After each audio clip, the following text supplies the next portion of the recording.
What's good, YouTube? It's me, Boy Squid, back in another Squidio. There is something that's currently plaguing the modern Yu-Gi-Oh format, and I think it's time that we actually brought discussion about this because it has such a negative impact on the actual competitive Yu-Gi-Oh scene.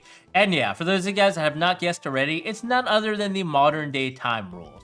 Now, the time rules, don't get me wrong, the current time rules are very good for saving actual time in a tournament. It makes rounds go by a lot faster. People are generally out of a regional, sometimes as fast as 5 or 6 o'clock p.m. in the afternoon, whereas previously it would take all day until the night. Same thing with YCSs, they're ending a lot more smoother. But for gameplay-wise, this is destroying the actual format. And what do I mean by this? Well, just take a look at what happened at the UDS. Now, the top 4 decks were released, and out of the top 4, the 3 Fire King Snake Eye players who were playing the Fire deck were all siding time cards, whether that be Agave Dragon, Volcanic Scattershot, or cards like Ghost Sister and Spooky Dogwood. These cards all allow you to gain life points or burn your opponent so you come out with higher life points at the end of time, which means you win. And for those of you guys that are not fully familiar with time rules, how it works is generally a competitive Yu-Gi-Oh! You have about 45 minutes to play one round, so the match best 2 out of 3.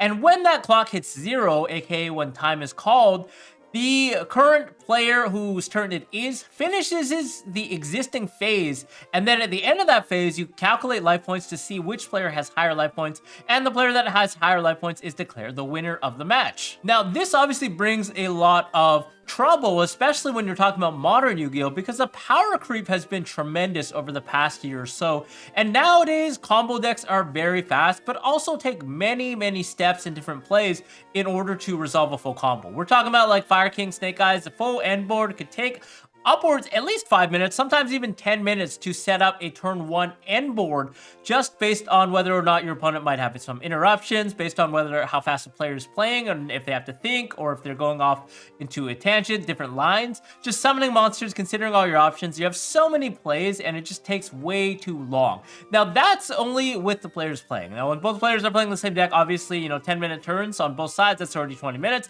and then you have to factor in the actual interruptions. This is a heavily based hand trap format where everyone is playing hand traps, so there will be a hand trap slung around on both players' turn, left and right, multiple hand traps at that, and each one will prompt a closed game state where the player actually has to think and assess their options on number 1, if they want to respond to that hand trap, and number 2, if they actually want to continue playing or how they would continue playing, and also keeping in mind consecutive hand traps that the opponent might have after the first one. So they have to think about, how can I play around this hand trap? How can I play around my opponent's board? There's so many things to think about, and on top of having so many lines to play through, it just takes a long time. I mean, Yu-Gi-Oh is the type of game that doesn't have any mana system. There's no resource requirements. There's no energy cards like in Pokemon. There's no land cards like in Magic the Gathering. Nope, you're basically bound by one single thing, and that's your normal summon. One normal summon allowed per turn, and then on top of that, whatever restrictions are printed onto the card in terms of hard once per turn restrictions, cards that say you can only activate this card once per turn. That's really about the extent of the restrictions that you can get. And when you think about the amount of different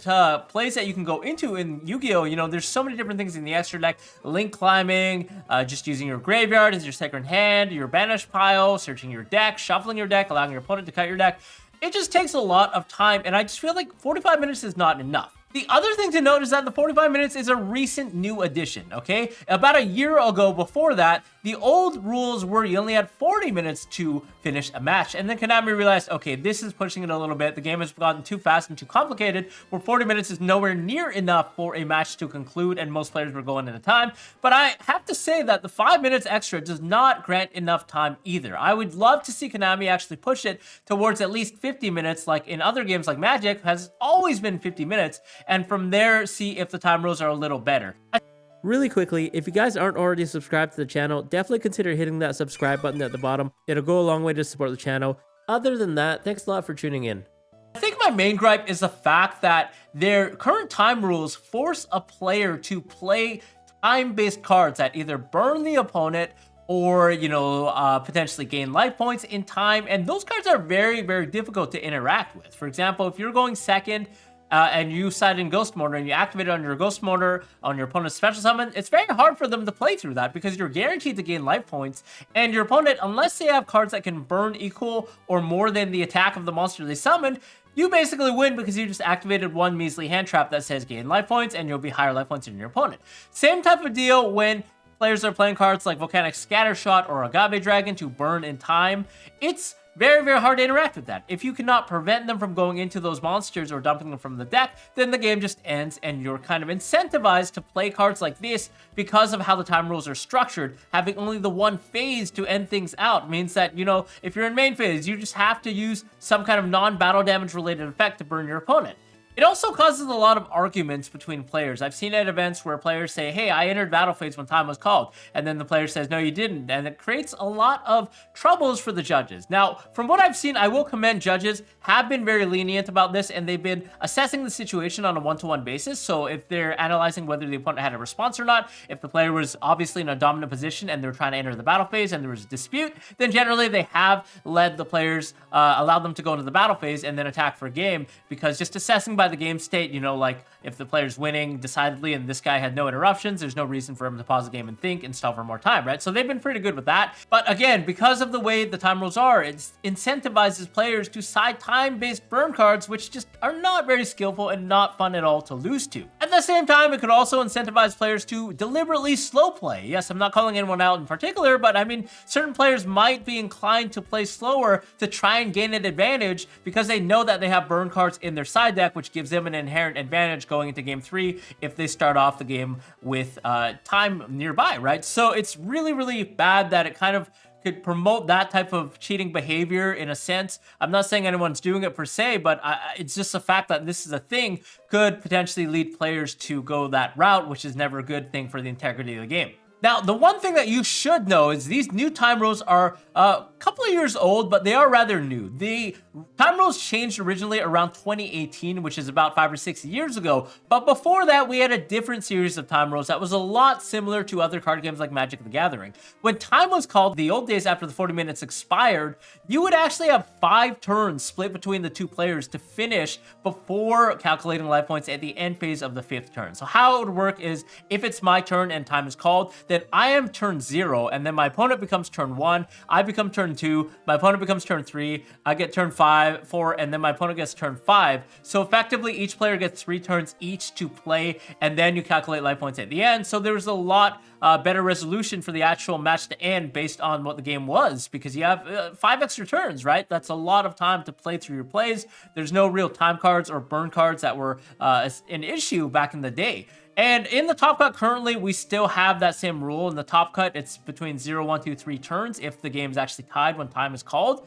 So it's kind of similar to what they did in the old days. They also did 0, 1, 2, 3 turns in the top cut as well. But I personally preferred that rule a lot better. It obviously made the tournaments a lot longer, but I think gameplay-wise, from a competitive standpoint, it was a lot better. So I don't really see Konami going back to those rules, unfortunately, because it did take a long time. Like tournaments like YCS Long Beach did end sometimes at like 2 or 3 a.m. when they had a bunch of people, and then on top of that, the time rules and, you know, just, yeah, a bunch of stuff related to time. But I think they could definitely have some better solutions, and I would definitely like to see potentially them changing it so the turn player has the end of the turn to finish their turn, right? Because that would be a little better, or even each player having a 1 turn for that matter.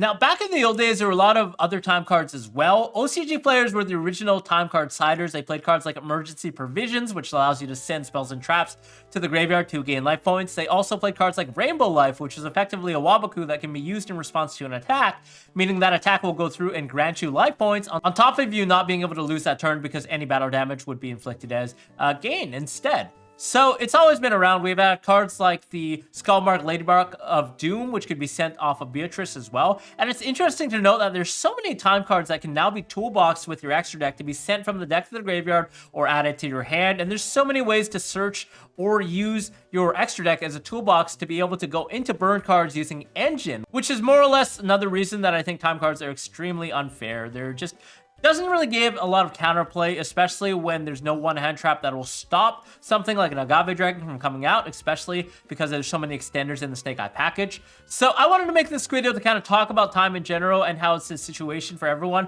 What do you guys think about the time rules? Do you think this is something that you enjoy currently, or do you think it's something that should be changed? Do you enjoy winning in time with these burn cards? Because I sure don't, and I hate losing to them even more. Guys, let me know your thoughts and comments. Thanks a lot for tuning in this video. I'll see you guys in the next one. Bye-bye.